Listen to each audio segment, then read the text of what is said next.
Welcome back to the many video guys and my YouTube channel. Today friends we are going to talk about Bluetooth network problem setting. How can we solve in our Infinix phone guys? You want to solve your Bluetooth network problem. So how can you solve in this video friends? I will show you guys. So before starting video friends, first of all go and subscribe the channel guys. Click the bell icon and like my video. So first of all guys open your phone setting to solve guys your Bluetooth network problem. After on phone setting guys scroll it. Guys click on guys your phone system setting guys tap here. Guys click on guys your reset option tap here. Guys you can see your Bluetooth setting guys. We will tap here to solve this problem. After guys click on your Bluetooth setting guys you can see enter your pin, enter your device pin to continue. So you have guys your pattern lock, guys you have your pin lock, and guys you have your name password. So you will have to enter. So I will enter guys my password, and guys you have pattern, so I draw your pattern.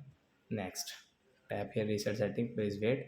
Guys Bluetooth problem has solved. Then guys you can use guys your Bluetooth network setting without any problem. After that guys you have any problem in your phone Bluetooth setting guys, don't worry, take a screenshot of your phone model number, send me on comment section. I will check, I will help you. Bye.